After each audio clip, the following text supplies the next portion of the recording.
우리는 계속해서 열방을 어떻게 치유할 것인가, 또 무엇이 치유의 대상인가 하는 것을 함께 살펴보고 있는데요. 지지난주는 우리의 육체도 치유의 대상이다. 그리고 지난주에는 우리의 마음이 치유되어야 한다. 그리고 오늘은 보다 근본적으로 우리의 영혼이 치유를 얻어야 한다라는 말씀을 우리 함께 살펴보고자 합니다. 창세기에 보면 하나님께서 인간을 창조하실 때 우주의 수많은 만물과는 다른 방식으로 우리 사람을 창조하셨다라고 말씀하고 있어요. 세상의 우주 만물을 창조하실 때 하나님은 말씀만으로 세상을 창조하셨죠. 그런데 그 모든 피조물 가운데 우리 사람만큼은 아주 독특하게 하나님이 흙을 취하셔서 직접 빚으셨고, 그리고 하나님께서 뭐라고 말씀하셨냐면 우리의 형상을 따라 사람을 만들자라고 말씀하십니다. 그리고 하나님의 형상이 그 안에 깃들도록 하셨는데 그 코에 호흡을 불어넣으셔서 생기 있게 하셨고, 주님이 뭐라고 말씀하셨냐면 생명이 된지라 라고 성경에 말씀하고 있거든요. 그래서 우리는 어떤 존재가 됐냐면 하나님의 영이 우리 안에 거하는 아주 존귀한 존재가 되었음을 믿으시기 바랍니다. 여러분, 세상에 있는 수많은 피조물과 우리 인간은 차원이 다른 존재예요. 왜냐하면 우리 안에는요, 영혼이 있는데 이 영혼이 단순한 영혼이 아니라 하나님을 닮은 영혼이 우리 안에 거하고 있기 때문에 그래요.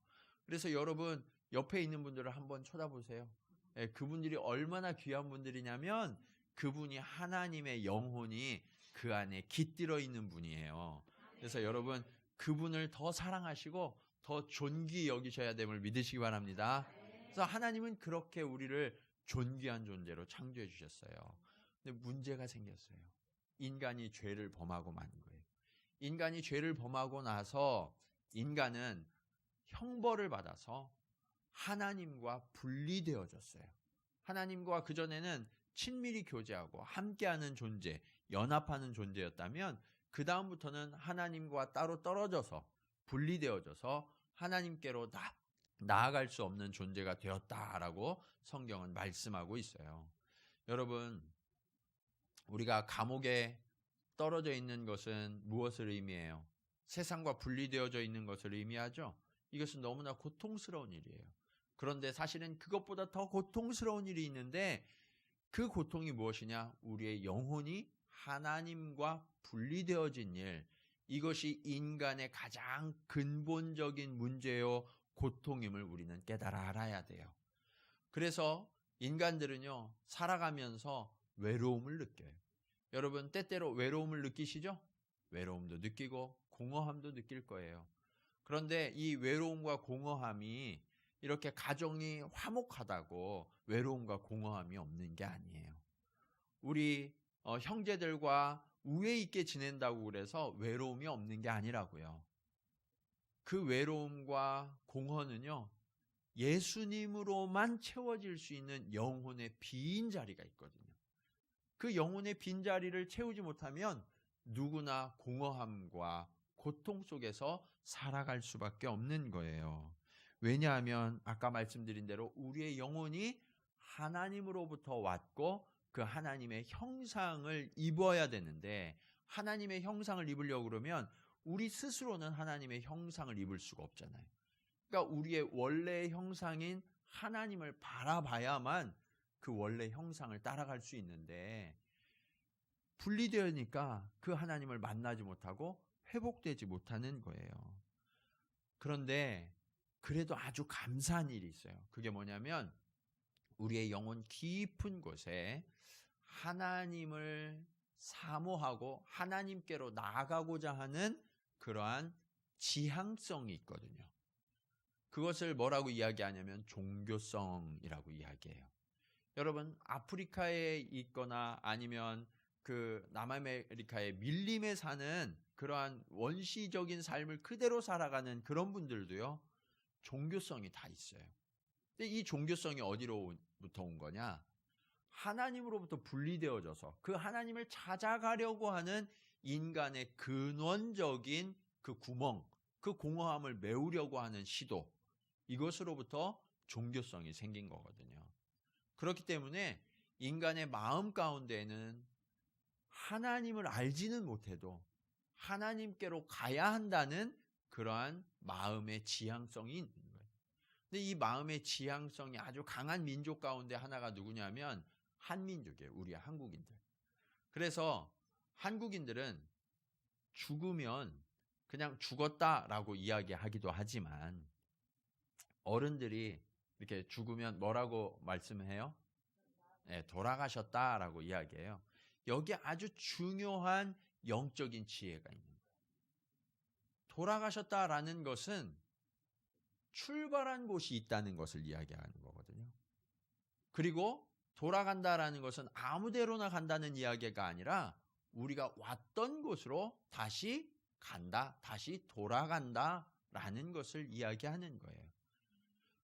이것을 기독교인들이 조금 더 고상하게 표현하는 게 소천이라고 해요. 소천하셨다. 소천하셨다라는 의미는 무엇이냐면 하늘의 부르심을 받아서 하늘로 다시 올라갔다라는 거예요. 우리가 어디로부터 왔냐면 하나님의 나라, 그 하늘나라 천국으로부터 온 자들인데 이제는 이 땅에 생명이 다하고 다시 하나님께로 불림받아서 올라간다라는 것이 소천의 의미예요. 그러므로 여러분, 우리가 무심코 쓰는 이 언어지만 그 언어 속에 담겨 있는 하나님을 향한 그러한 지향성들을 다시 한번 되새기고 우리는 어떻게 하면 우리의 영혼의 이 커다란 공허감, 외로움을 치유하고 회복을 얻고 우리뿐만 아니라 우리의 소중한 존재들을 함께 회복의 길로 나아가게 할 것인가? 그 비결을 오늘 말씀을 통하여서 함께 발견하기 원합니다. 자, 우리의 영혼이 회복되려면 어떻게 해야 하느냐? 첫 번째, 안내자가 있어야 합니다. 믿음을 갖는 과정 속에서 꼭 필요한 안내자가 있는데 그 안내자는 두 부류로 나뉘어질 수 있어요. 첫 번째는 복음을 전하는 안내자가 있어야 돼요. 오늘 본문을 보면 이 사도 바울의 이야기가 나오죠. 사도 바울이 예수님을 믿은 직후의 이야기가 등장해요. 그런데 이 사도 바울도 아주 오랫동안 예수님을 알지 못했을 뿐만 아니라 심지어는 예수님을 부인하고 대적했던 사람이죠. 그런데 그가 자세히 들여다보면 예수님을 믿지 못할 여러 가지 환경과 상황이 저에게 가득했음을 우리는 알 수 있어요. 그의 출생, 가정 환경, 학습 과정, 직업, 이러한 모든 것들을 다 돌아보면요. 그가 믿음을 갖기에는 다소 거리가 먼 사람임을 우리가 알 수 있어요. 여기서 제가 문제를 하나 낼게요. 사도 바울의 고향은 어디일까요? 네, 다소. 네, 제가 힌트를 드렸는데 그 힌트를 눈치채셨는지 모르겠어요. 사도 바울의 고향은 다소예요. 근데 다소가 어떤 도시였냐? 로마에서 몇 안 되는 학문과 철학의 도시였어요. 많은 사람들이 로마의 그 철학의 도시 그리고 교육 도시 하면은 꼽는 곳이 아테네, 알렉산드리아 이렇게 이야기하는데 이 아테네와 알렉산드리아 못지않게 오히려 능가할 정도로 교육의 도시가 어디였냐면 사도 바울의 고향이었던 다소예요. 그래서 사도 바울은 그곳에서 출생해서 다른 지역의 사람들이 누리지 못하는 아주 뛰어난 학문적 소양을 갖추면서 자라나게 되었어요. 뿐만 아니라 그는 아주 부유한 집안에서 출생했어요. 태어나면서부터 부유했을 뿐만 아니라 모든 로마 제국 사람들이 부러워하던 로마 시민권자로 그는 출생했어요. 그에게는 또 하나의 신분이 있었는데 그것이 무엇이냐면 그는 히브리인이었거든요. 히브리인 중에 히브리인이다라고 본인을 스스로 소개하는데 그는 베냐민 지파의 바리새파로 탄생했어요. 바리새인이었어요. 모든 사람들이 그 당시에 이 바리새인들을 존경했거든요. 유대인들은. 그래서 그는 로마인이면서 히브리인이었고 그리고 출세가 보장된 바리새파였어요. 뿐만 아니라 그 바리새파 중에서도 몇 안 되는 사람만 진학할 수 있는 가말리엘이라는 아주 훌륭한 스승 밑에서 배웠어요. 이건 어느 정도냐면 지금의 그 하버드대 박사과정을 나온 것과 마찬가지예요.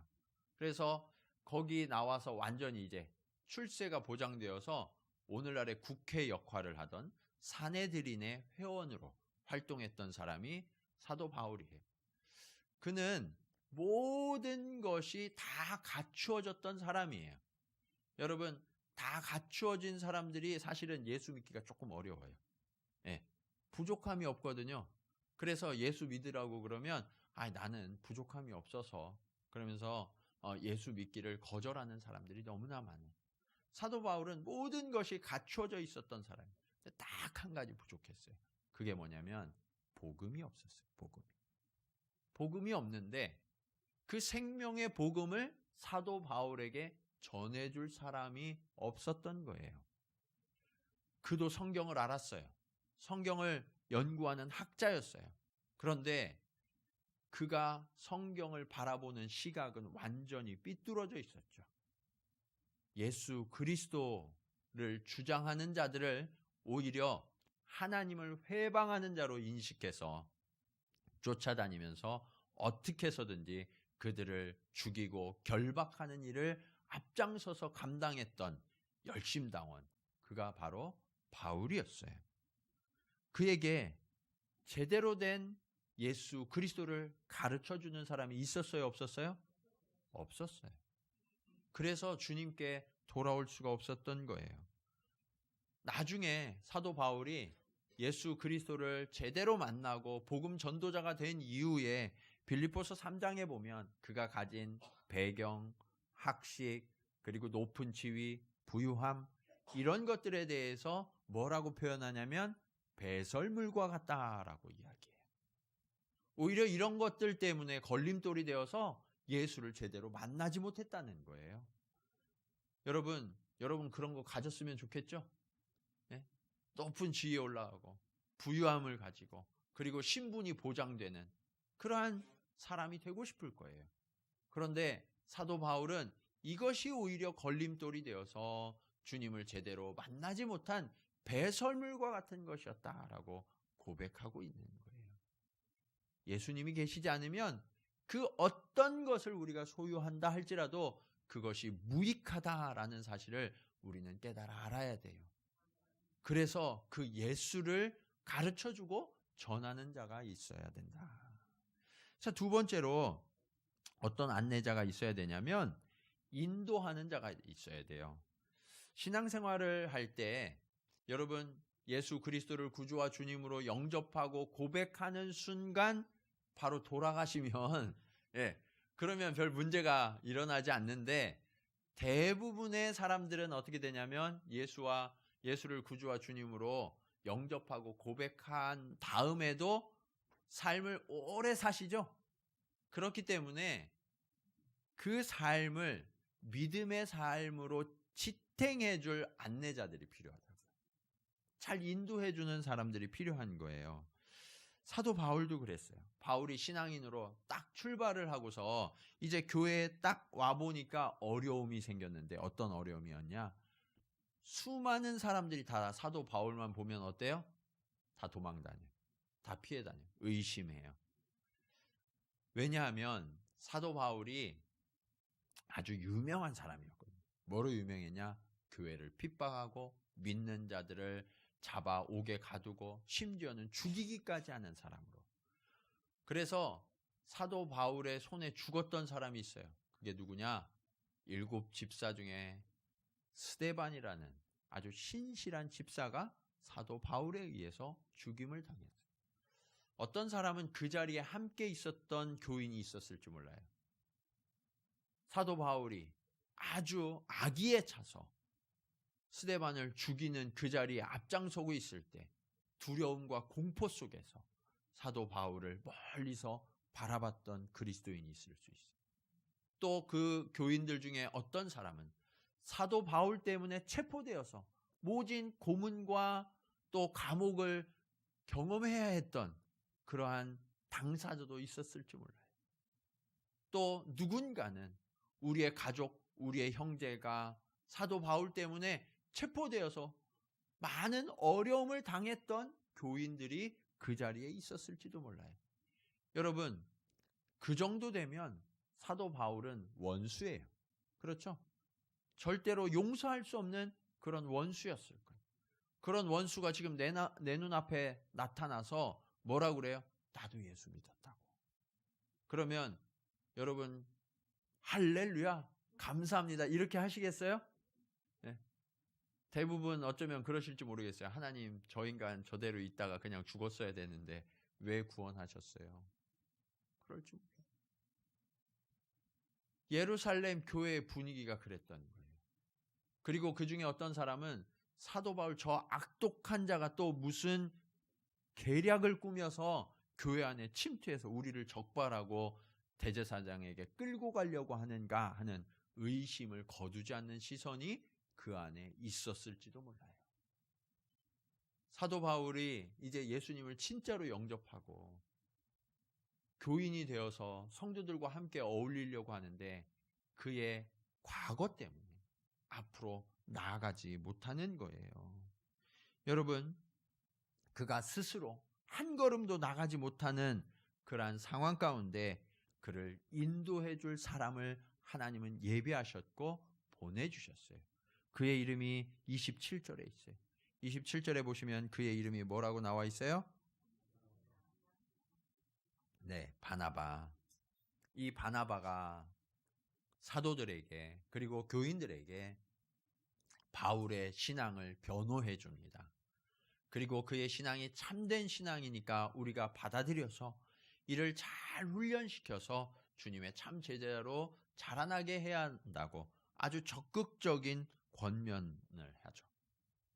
사실 많은 사람들이 의심하고 다 두려워하는 그 상황 속에서 바나바가 이러한 변호자가 된다는 것은 매우 위험한 일일 수 있어요. 그런데 바나바는 그 길을 주저하지 않습니다. 오히려 그의 불편함, 그의 마음속의 깊은 아픔을 공감하고 이해해 주면서 그가 아주 좋은 신앙인으로 자라날 수 있도록 끝까지 책임져 주는 안내자로서의 역할을 잘 감당하고 있었던 거예요. 여러분, 이와 같이요. 신앙생활을 처음 시작하는 분들은요. 누군가의 도움이 없으면 교회에 적응하기가 참 힘들어요. 우리 교회도 이렇게 새로 오신 분들이 많이 계신데 교회 처음 오시면서 어떤 분들은 어디로 가서 예배 드려야 할지 이것이 궁금하셨을지도 몰라요. 누군가가 이렇게 안내해 주지 않으면 예배 드리러 오는 것조차도 쉽지 않습니다. 특히 교회 다른 교회 다니시다가 오신 분들은 그나마 좀 나은데 한 번도 신앙생활 안 해봤던 분들이 교회에 오면요. 교회는 아주 두렵고 공포의 장소예요.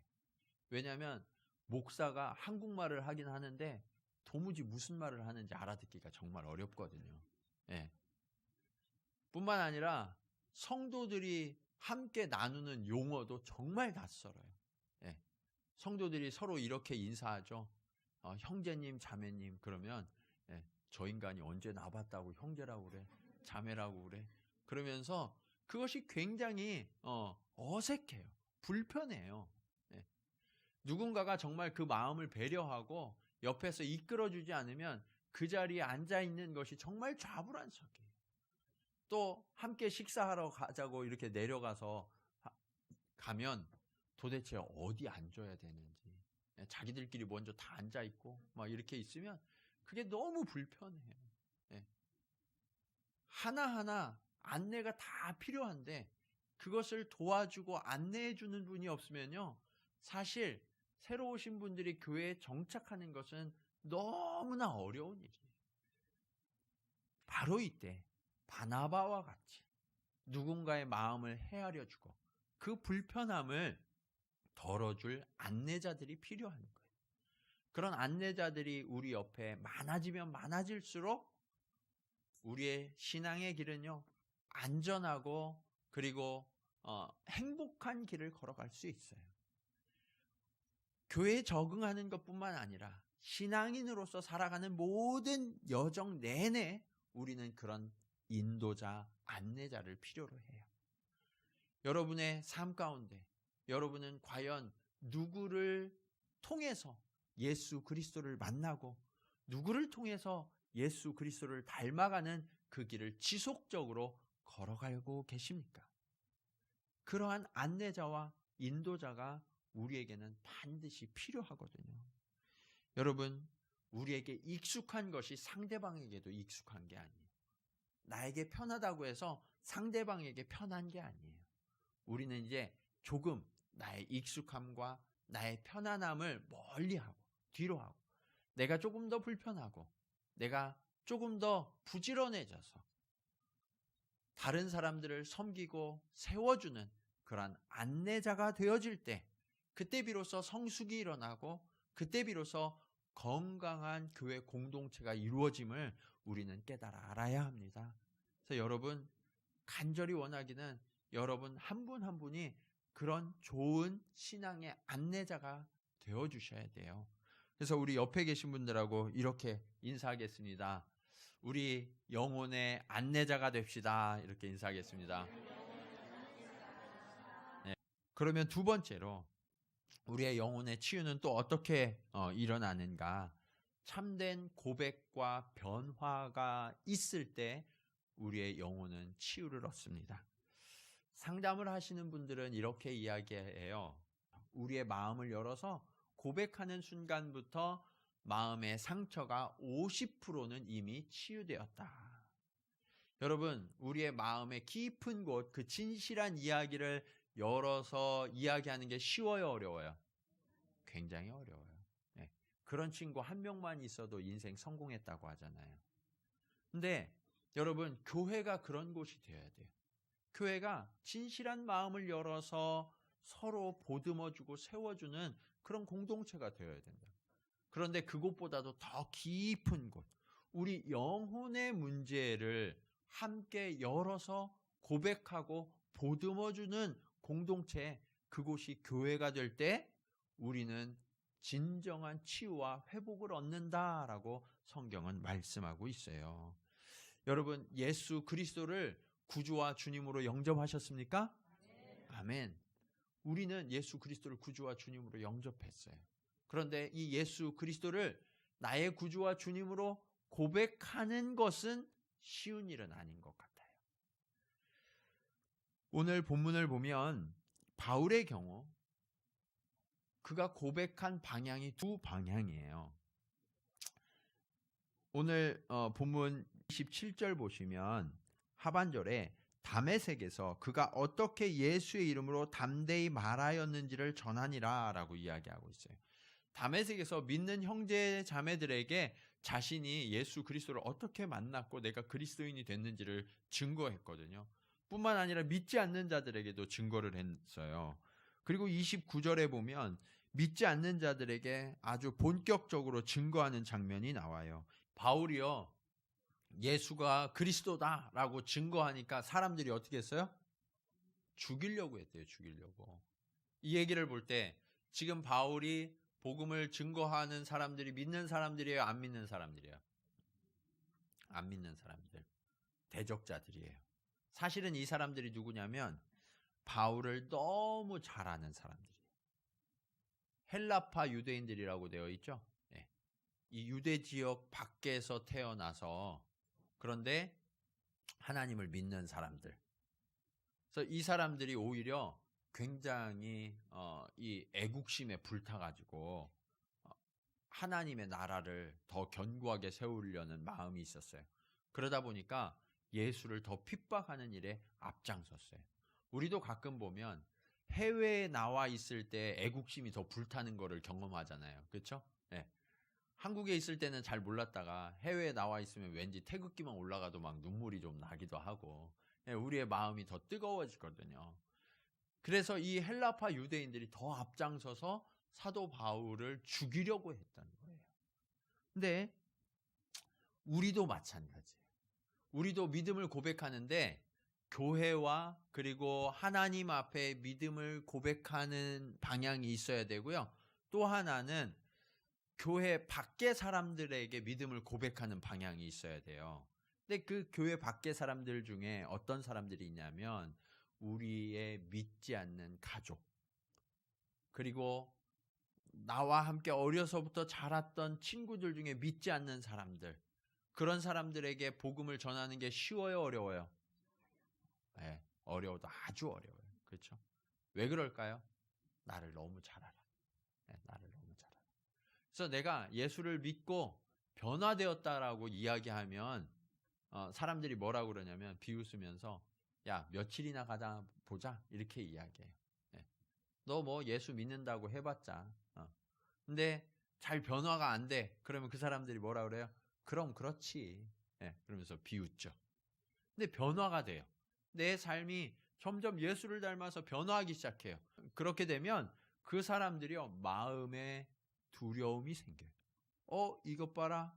내가 예측한 대로 되지 않네? 그러면서 놀라고 두려워해요. 조금 더 지나면 경외감이 생겨요. 경외감. 그것은 나를 향한 경외감이 아니라 하나님을 향한 두려움이 생기는 거예요. 그리고 영적 호기심이 생겨서 하나님께로 나오게 되거든요. 가까운 사람에게 복음을 전하는 것이 왜 어렵냐면 그렇게 되기까지 지속적인 삶의 변화가 이어져야 되기 때문에 어려워요. 네. 그래서 믿지 않는 아내, 믿지 않는 남편, 믿지 않는 자녀들, 믿지 않는 부모, 형제 전하는 게 어려운 거예요. 내가 너 잘하는데 그냥 거기까지지. 그런데 우리가 정말 변하기 시작하는 그 모습을 통하여서 하나님은 증거하기를 원하시는 거예요. 네. 그래서 우리의 증거의 방향이 그렇게 우리 믿는 신앙의 공동체에 증거하는 것과 믿지 않는 공동체에 증거하는 두 방향이 있는 거예요. 그러면 하나님은 왜 이런 고백들을 하게 하실까요? 왜냐하면 이 믿음의 고백을 통하여서 우리의 영혼이 치유되기 때문에 그래요. 제가 아까 상담할 때 마음을 열어서 고백하는 것만으로 50% 치유된다고 말씀드렸잖아요. 영혼도 마찬가지. 내가 진솔한 영혼의 고백을 사람들 앞에 그리고 주님 앞에 드리면서 내 정체성이 분명해져요. 그전에는 잘 알지 못하면서 살아가다가 이제 주님께 속하였고 주님이 역사하시는 것이 내 입술로 고백되면서 내 스스로 확인하는 거예요. 여러분이 예수 그리스도를 고백하지 않고도 신앙생활을 할 수 있어요. 사람들 앞에 나 그리스도인이야. 이것을 아무에게도 말하지 않고 신앙생활을 할 수 있다고요. 그런데 그 처음 마음이 끝까지 갈 수 있을까요? 불가능해요. 처음은 정말 뜨겁게 내가 표시내지 않고 그리스도인이다라는 것을 그냥 주님이 왼손이 하는 일을 오른손이 모르게 하라고 그렇게 하셨으니까 내가 뒤에서 조용히 이렇게 신앙생활 잘해야지, 더 멋지게 해야지 그런 마음을 가졌다가 시간 지나면요, 에이 그렇지 뭐 그러면서 적당히 타협하는 사람이 됐다가 점점 하나님을 향한 발걸음이 멀어져요. 네. 왜 그래요? 이것이 인간의 연약함이에요. 사단의 계략에 속아 넘어가는 거예요. 그래서 우리의 영혼이 튼튼해지고 건강해지려면 어떻게 해야 되냐? 자꾸 내가 그리스도인임을 고백해야 돼요. 네. 나는 예수 그리스도를 구주와 주님으로 믿는 사람입니다. 그리고 만나는 사람들 앞에서 그 사람이 믿든 믿지 않든 내가 그리스도인임을 공표하고 다녀야 돼요. 예전에 이 한국에서 어떤 유행이 한번 불었냐면 운전하시는 분들 뒤에 그 차 뒤에 이렇게 물고기 표시를 붙여가지고 다니는 것이 유행이 됐었어요. 그러면 어떤 게 돼요? 뒷차가 그거를 볼 때 저 사람이 예수 믿는 사람인지 아닌지를 금방 알잖아요. 그럼 운전 습관이 달라질 수밖에 없어요. 예. 다른 사람들이 예수 믿는다는 것들이 운전을 왜 저 따위로 해? 이러거든요. 그러니까 운전 습관이 달라질 수밖에 없어요.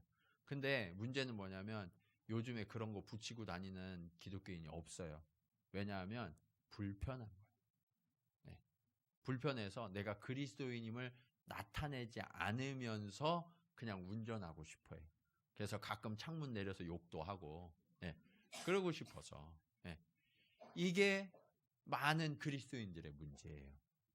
우리가 드러내지 않는, 내가 날마다 고백하면 고백할수록 어떻게 되냐면 내 신앙이 예리해져요.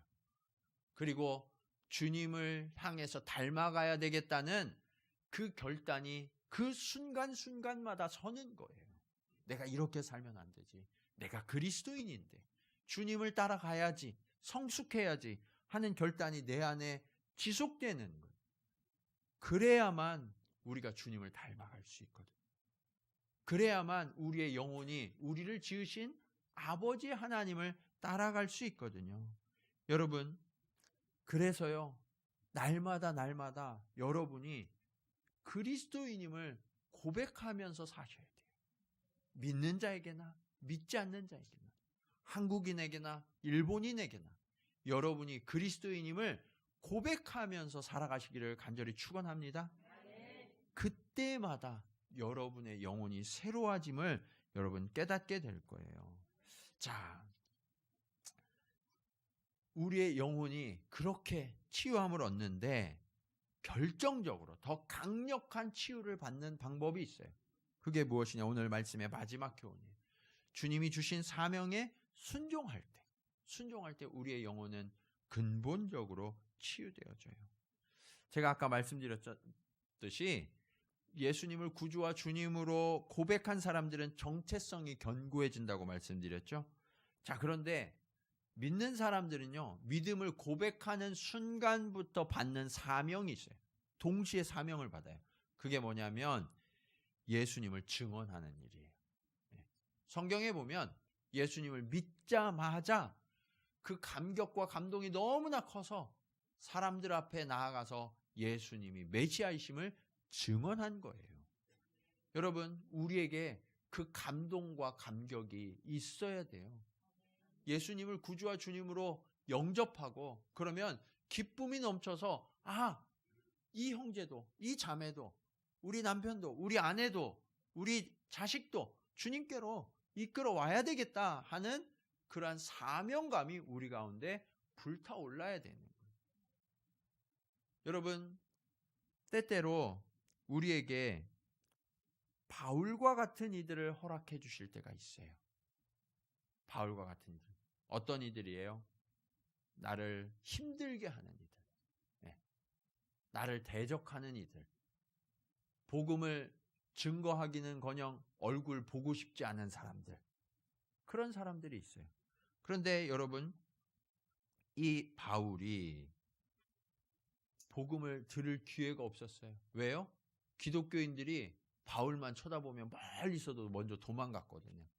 아무도 바울에게 복음을 전하려고 생각하지 않았어요. 딱 한 사람이 바울에게 복음을 전했거든요. 그게 누구냐면 스데반이에요. 언제? 잡혀와서. 스데반도 가서 복음 전한 게 아니라 잡혀와서 죽기 직전에 순교하는 모습을 통해서 사도 바울에게 복음을 전했어요. 그때까지는 사도 바울이 받아들이지 못했죠. 그런데 예수님을 믿고 변화된 이후에 사도 바울이 어떻게 됐어요? 기독교의 역사를 완전히 뒤바꾸는 사람이 됐잖아요. 기독교인들은 스스로 생각한 거예요. 저 사람은 도저히 변할 가능성이 없어. 아무리 전해도 안 될 거야 라고 생각을 했던 거예요. 그런데 하나님은 그 바울을 변화시키셔서 땅끝까지 주님의 복음이 미치지 않는 곳이 없도록 역사하셨죠. 여러분, 여러분의 주변에 지금 너무나 강력한 대적자가 있을 수 있어요. 도저히 이 사람은 믿음이 들어오기는 글렀어. 근데 여러분, 그런 자일수록 변화되어지면요, 하나님이 더 크게 쓰세요. 네. 여러분을 지금 힘들게 하는 자들은요, 지금 사단이 이 사람이 변하면 큰일 나니까 붙들고 있는 거예요. 네. 그 시선을 가지셔야 돼요. 믿음의 시선으로. 이 사람이 지금 무슨 문제가 있고 도저히 예수를 믿을 수 없어서 안 믿는 게 아니라 그 밑에 그의 영혼이 변하지 못하도록 붙들고 있는 사단의 권세가 있는 거예요. 우리가 하나님 앞에 그 영혼을 위하여 기도하고 하나님께서 저를 불쌍히 여겨주셔서 구원하시기를 구해야 돼요. 그리고 전해야 돼요. 하나님께서는 우리를 사용하시고자 그 옆에 두신 거예요. 여러분이 아니면 안 돼서 그 자리에 여러분을 세우셨음을 여러분 기억하시기 바랍니다. 그런데 주님은 마침내 바울을 변화시키셨잖아요. 여러분이 믿음의 시선을 가지고 포기하지 않고 믿음으로 나아가면 하나님은 그 영혼을 변화시켜 주실 줄로 믿으시기 바랍니다. 그러한 믿음의 시선이 있어야 돼요. 여러분, 어떤 사람이 믿음의 정체성이 분명하고 영혼이 항상 깨어서 역동하느냐? 전도하는 자예요. 전도하는 자는요, 영혼이 항상 깨어나요. 왜냐하면 전도할 때 누구 이야기해요? 예수님 이야기예요. 다른 얘기는 할 거 없어요. 예수님 이야기만 하면 되거든요. 그런데 전도할 때 예수님이 가장 많이 증거해요.